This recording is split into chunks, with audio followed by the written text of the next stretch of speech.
પછી આપણે આશા રાખીએ કે અમારું દુઃખ ટળવું જોઈએ ને અમને મહારાજનું અક્ષરધામ મળવો જોઈએ ને મહારાજ આવા મોટા સંતો વાતે ગાતે તેડાવવા આવવા જોઈએ. નહીં આવે, મને નહીં આવે ને તમને નહીં આવે. બધા સંતો હરિભક્તોને જય સ્વામિનારાયણ. જો આજે એકાદશી દિવસ છે, વચનામત પણ એકાદશીને વચાણું લો. જીવનમાં વૈરાગ્ય કેટલો છે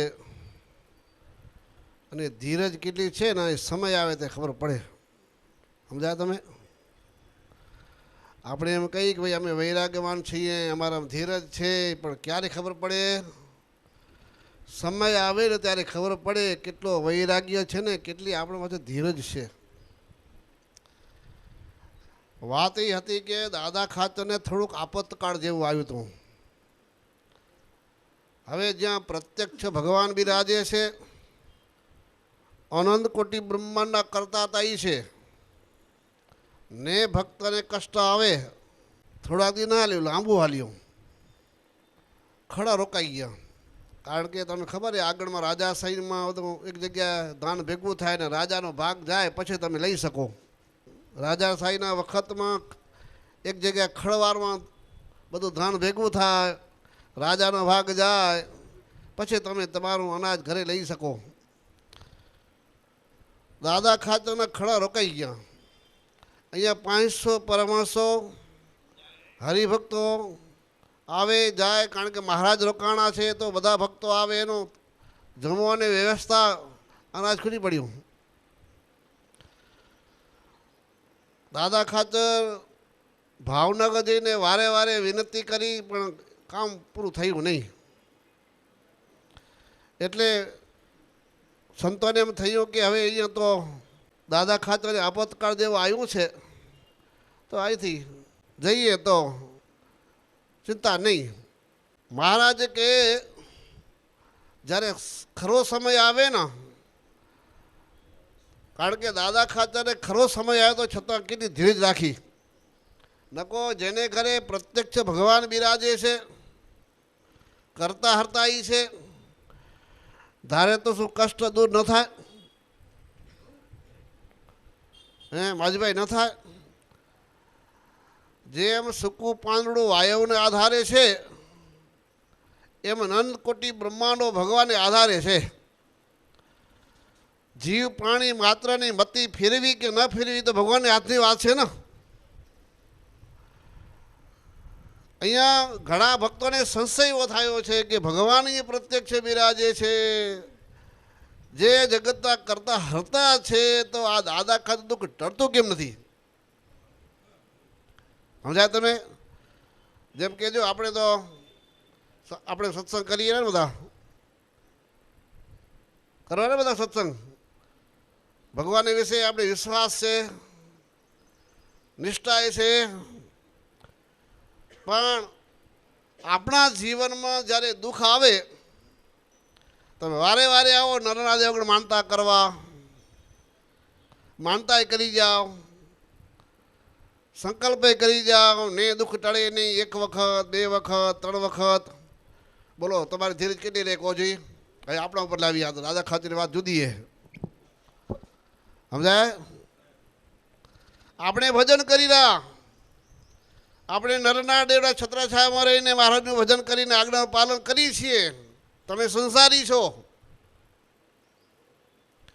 હવે સંસારમાં તો અનેક વિટંબના છે, ઘણી પ્રકારના દુઃખ આવે, તમે કલ્પના ન કરી હોય એનાથી અધિક આવે, જુદું આવે. હવે તમે ભગવાન સિવાય કે જતાય નથી ને. તમે નક્કી કર્યું હોય કે મહારાજને આશ્રય બેઠા છીએ એટલે જે કાંઈ કરવું હોય તો ભગવાનને શરણે જઈએ. 1 વખત આવો, 2 વખત આવો, 3 વખત આવો, 2 મહિના થઈ જાય, 6 મહિના થઈ જાય ને કાંઈ નિર્ણય ના આવે તો તમારા પાસે કેટલી ધીરજ નક્કી કરો જોઈએ? કેવા સંકલ્પ વિકલ્પ કરો? આપણા પર લઈ આવવાનો. દાદા ખાચરની વાત તો જુદી જ હતી, પણ એ નિષ્ઠાવાન રહ્યા. ભલે દુઃખ આવ્યું તો મહારાજને કે મહારાજ એક સંત પડે મારા દરબાર જવું ન જોઈએ, હું ગમે તે પૂરું કરીશ.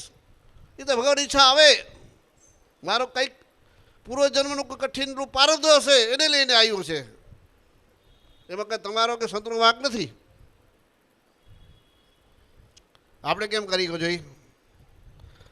ક્યાંક દોડો કે ન દોડો?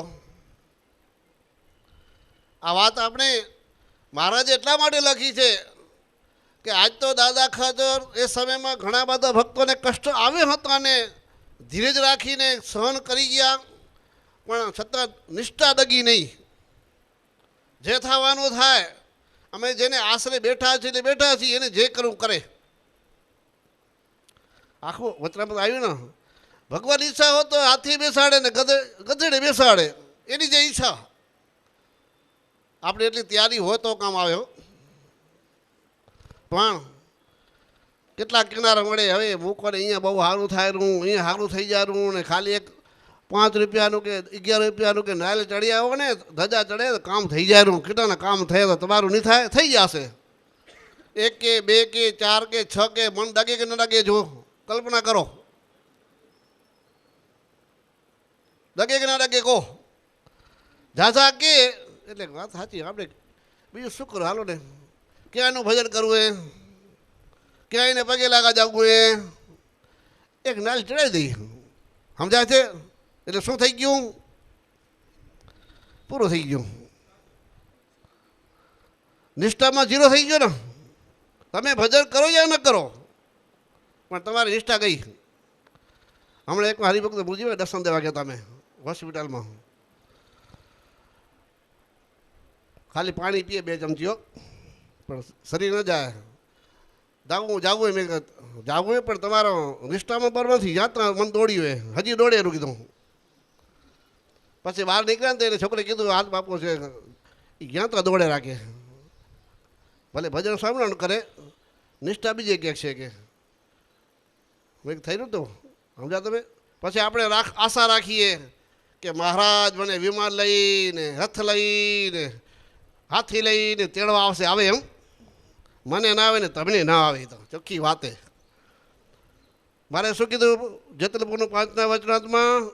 અમે કહેલો સત્સંગ, અમારી કહેલી આજ્ઞા, એને પાડશો તો 7 દુકાળી જેવું કષ્ટ આવશે.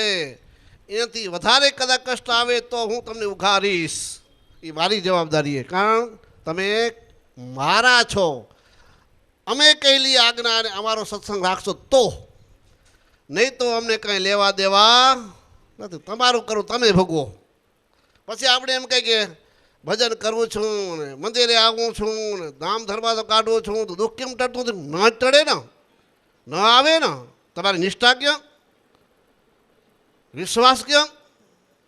ભજન કરી રહે એમાં ના નહીં. સમજાય છે ભક્તો? બહુ આ વચરામૃત અને સ્વામી જે કાગળ લખ્યો છે એ પણ એક ઉપાસના દ્રષ્ટિએ કાગળ લખ્યો છે. સ્વામી જે દર 4100 કાગળ વાંચી છે ને, એ પણ ઉપાસનાની દૃઢતાને માટે લખ્યો છે. મોટા સંતો કઈ રીતે વર્તી ગયા, ભગવાન જેવા સંત હતા. મુક્તાન સ્વામી, ગોપાળાન સ્વામી, બ્રહ્માન સ્વામી, મહાનુભાવ નથી. સંકલ્પો કરે થાય, છતાં ભગવાન સિવાય બીજી એક સંકલ્પ નહીં એટલે નહીં. હાથમાં કોઈ હથેળીમાં ભગવાન બતાવે ને ધારે કરી શકે તો પણ નહીં એટલે નહીં. ભગવાન એક જ. અને આપણે કોઈ બતાવે તો બોલો જોઈ. હા, આપણે અત્યારે આપણે બોલેવાની વાત છે. ખાલી સંતો કહી જાય એમ નહીં, આપણે વિચારવાનું છે. આ વચનામૃત પણ એમ કહેવા માગે છે, દરેક મન થાય જ્યાં તો દોલીએ અહીંયા મજે હો, આ ચોખ્ખું હો, આ ભજન કરે છે ને, તો ક્યાં ગઈ ઉપાસના આપણી? સમજાય છે? બહુ વિચારવા જેવું હોય. આપણે ભજન કરીએ, સત્સંગ કરીએ, પણ જે મહારાજે કહેલી આજ્ઞા, શિક્ષાપત્રી અને વચનામૃતમાં અને સત્સંગી જીવનમાં જે કીધું છે એ પ્રમાણે આપણી ઉપાસના ડરતા છે કે નથી? કે જાતા મન દોડેરું કે હજી મન અહીંયા આવીને હું એ દોડીએ. સમજાય? કેમ લાગે? એટલે પછી આપણે આશા રાખીએ કે અમારું દુઃખ ટળવું જોઈએ ને અમને મહારાજનું અક્ષરધામ મળવો જોઈએ ને મહારાજને આવા મોટા સંતો વાતે ગાતે તેડવા આવવા જોઈએ. નહીં આવે, મને નહીં આવે ને તમને નહીં આવે. એટલે મહારાજ કે કરતા હરતા ભગવાન છે. જીવનમાં જે થવાનું થાય, જો તમારી નિષ્ઠા, તમારી વિશ્વાસ, તો જેણે કર્યું છે એમાં તમારું સંસારનું દુઃખ છે એ તો આવે ને જાશે. એ તો આ સૃષ્ટિનો કર્મ છે. છેલ્લે સમય મારે કીધું આ ભગવાનની ઈચ્છા તો સત્સંગ વધશે ને સત્સંગ કરશે, હર્ષચોકમાં મહેનત કરવાની, ખૂબ મહેનત કરવાની. કદાચ મહેનત કરતાં કરતાં સત્સંગ ન વધ્યો તો હશે ભગવાન ઈચ્છા, દુઃખી ન થવું. હવે વધતો નથી ને કાંઈ નહીં, બઈએ હાલો કાંઈ વાંધો એમ નિરાશ નહીં થવાનું. ભગવાનની ઈચ્છા કરતા હતા ભગવાન છે. ભગવાન વિના સૂકું પાંદડું ફરવા સમર્થ નથી. આપણે માત્ર મહેનત કરવાની છે. પછી આવી ધીરજ, પછી આવ્યો વૈરાગ્ય. આગળ ભોગ આવે તો ખબર પડે કેટલો વૈરાગ છે. વિચારો, હું તમે બે વાતો કરી પલાસભાઈ હમણાં મુજભાઈ વૈરાગની વાતો કરી રહ્યા, પણ જ્યારે આગળ ભોગ આવે તો ખબર પડે ભાઈ વૈરાગ કેટલો છે. હે હું એ વાતો બહુ કરું ને તમે કહો કે આપણે તો વૈરાગ્ય જગતમાંથી નિરક્ષ છીએ, કે રાગ નથી કે પ્રીતિ નથી ભગવાન સિવાય, પણ સમય આવે તો ખબર પડે રાગ કેટલો છે અને ભગવાનમાં પ્રીતિ કેટલી છે. કોઈ પણ વસ્તુ સમય આવે ત્યારે ખબર પડે. હજારો ભોગ મળે નહીં વૈરાગ રાખો ને ત્યારે આપણી ટેક સાચી. એટલે માટે મહારાજ કહે છે અત્યારે સમય સારા છે, સાનુકૂળ સારા છે, દેશકાળ સારા છે, બધાને આવો ભાઈ આવો આવકાર છે, બધું બધી રીતે તમે સાનુકાળ મારી વચન કીધું. હમણાં કેવા દેશકાળ સારા છે, એવા ને એવા સદા રે એવું છે નહીં. ક્યારેક નબળા આવે ને આવવાનો સત્સંગ કરે ને એ સાચો. એમ આપણા ભક્તો તમે કે અમે અત્યારે દેશકાળ સારા છે, બધું સારું છે, પણ અત્યારે ભોગ જગ્યાએ આવ્યા છે એમાંથી આપણે મહારાજની આજ્ઞાનું કેટલું પાલન થાય છે. જો અક્ષર સ્વામી લખ્યું બજારમાંથી લોટનો તણાત વગેરેનો તળેલો સમાન બજારમાંથી વાપરવા યોગ્ય નથી કેને તો ભગવાનના ભક્તને, બાકી નહીં. એમાં આપણે ભગવાનના ભક્ત હોય તો, ન હોય તો વાંધો નહીં. અહીંયા સ્વામી ચોખ્ખો શબ્દ લખ્યો છે કેને તો ભગવાનના ભક્ત માટે. એની જવાબદારી અમારી છે, બાકી નથી અમારી જવાબદારી. જે ભગવાનના થઈને રહ્યા છે ને ભગવાનના થઈને રહેશે એની અમારી જવાબદારી. એની અક્ષરજીનું સ્વામીએ એની જવાબદારી લીધી છે. બાકી ભગવાનના નથી ને ભગવાનનું આજ્ઞાનું પાલન નથી કરતા સ્વામી કે એ અમારી જવાબદારી નથી. આટલું નક્કી. હવે તમને એમ લાગે કે અમારા મોટા આવા ભગવાન જેવા સંતોએ અમારી જવાબદારી લીધી છે તો અમારી કઈ લેનમાં છે એ પણ છે કે નહીં. જો એ પણ પાછા લેન તો શરૂ થઈ જશું તો આપણે જવાબદારી રાખશે. નકો તમારું કરું તમે ભોગવજો, અમે એમાં કાંઈ લેવા દેવા નથી. એટલે ભક્તો આવા મોટા સંતોને મહારાજે આપણા માટે બહુ ચિંતા સેવી છે. કઈ રીતે જીવ સુખી થાય આ સંસારમાં, કઈ રીતે સુખીઓ થાય ને એના કરોડો જન્મના કરેલા કર્મ કેમ બળીને ખાખ થાય ને અંતે નિર્વાશ્રય થઈને મારું મૂર્તિનું મારું સુખ કેમ પામે ને એના માટે આ મહારાજને આ સંતોએ આજ દિવસ ઉપાય કરી રહ્યા છે. પણ જીવ એવો છે ને માયામાં નીકળતો જ નથી, જરાક જાય લભાઈ જાય. પણ સદા જો ખટકો રાખે તો એ સંસારમાંથી ક્યારેય લેપાય નહીં ને મહારાજની આજ્ઞા ક્યારેય લોપ કરી શકે નહીં. જે નિષ્ઠા છે એમાંથી ડગે એની આગળમાં ભક્તોનું આખ્યાન વાંચીએ છીએ, ધીરજ આખ્યાન વાંચીએ છીએ. પરોક્ષ ભક્તના નિષ્કુળાનંદ સ્વામીએ ધીરજ આખ્યાનમાં કેટલા કેટલા દ્રષ્ટાંત લીધા છે અને કેટલું કેટલું દુઃખ આવ્યું છતાં એને નિષ્ઠા નથી છોડી. જે થવાનું થયું છે, સત્ય માર્ગેને ક્યારેય ધર્મ નથી છોડ્યો, ભગવાન પ્રત્યે જરાય પડ્યા નથી. જે થવાનું થઈ ગયું કલ્પના કરો એટલું હજી આપણે કંઈ દુઃખ આવ્યું નથી. છતાં જરા કંઈક આવે તો આપણે કેવા કેવા સંકલ્પ કરી લેતા હોઈએ, કે જતા હોઈએ, કેવા વિચારો કરી લેતા હોઈએ તો હજી આપણામાં કેટલી કચાશ છે. એ આવો વચન વાંચીને જ્યારે સંકલ્પ વિચારીએ ને ત્યારે આપણે ખબર પડે કે હું હજી કઈ સ્થિતિ ઊભો છું, કઈ જગ્યાએ ઊભો છું. એટલે આટલા માટે આવી વાતો વારંવાર વિચારોમાં આવે તો માણસ માત્ર ભૂલે પાત્ર છે, પણ એ સાવધાન જો રહે તો જ અડીખમ રહી શકે છે. એટલે ભક્તો આપણે મહારાજના છીએ, જે આપણે પુરુષોત્તમ ભગવાન મળ્યા છે અને જે શ્રીજી મહારાજે આપણે નરનાદેવ પોતાનું સ્વરૂપ ધરાવી આપ્યું છે એના જે છત્ર છાયામાં એક નિષ્ઠા રાખીને સત્સંગ કરશું. ભલે ગમે દુઃખ આવે તો ભગવાન આપણે દુઃખ ટાળવા ના જ છે એવી જ્યારે નિષ્ઠા હોય ને ત્યારે દુઃખ પણ ટળી જાય છે અને ભગવાન ટાળે છે. એટલે મારે ખાસ અગર આવી નિષ્ઠા રાખીને આપણે સત્સંગ કરીએ તો નરના દેવના આવા મોટા સંતો ભગવાન અતિ રાજી થાય. એવા સહજાનંદ સ્વામી મહારાજની જય. બધાય ભક્તજનો તાળી પાડીને કીર્તન બોલજો. કોડે કોડે એકાદશી કીજીએ રે કોડે રે એવો વ્રત જવા નવ દીજીએ રે એવો વ્રત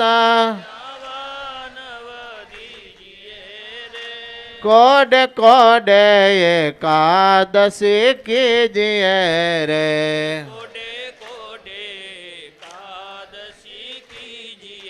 રે એવો વ્રત કરે તે ધન્ય માનવી રે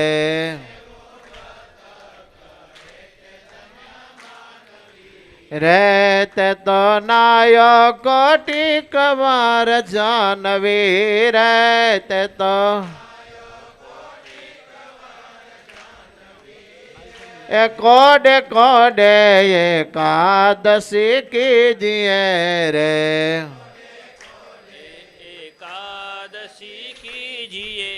રે જેણે વચના પ્રમાણે વ્રત આદર્યું રે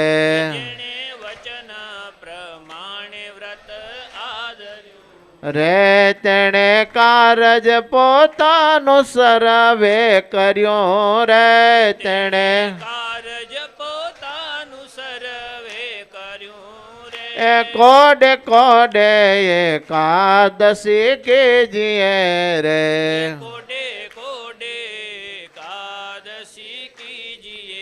રે એનો મહિમા મુનિ વર્ગાય છે રે રે અવિનાશી મળ્યાનો ઉપાય છે રે કોડે કોડે એકાદશી કીજીએ રે રે બ્રહ્માનંદ કહે મારી રયાવસી રે રે કીધી ઉદ્ધવ પ્રમાણે એકાદશી રે રે કોડે કોડે એકાદશી કીજીએ રે રે સ્વામી નારાયણ નારાયણ નારાયણ રે યણ સ્વામી નારાયણ નારાયણ નારાયણ સ્વામી નારાયણ નારાયણ નારાયણ સ્વામી નારાયણ નારાયણ નારાયણ સ્વામી નારાયણ નારાયણ નારાયણ સ્વામી નારાયણ નારાયણ નારાયણ સ્વામી નારાયણ નારાયણ નારાયણ. સહજાનંદ સ્વામી મહારાજની જય. શ્રી ઘનશ્યામ મહારાજની, શ્રી સ્વામિનારાયણ ભગવાનની, શ્રી નરનારાયણ દેવની, શ્રી રાધા કૃષ્ણ દેવની જય.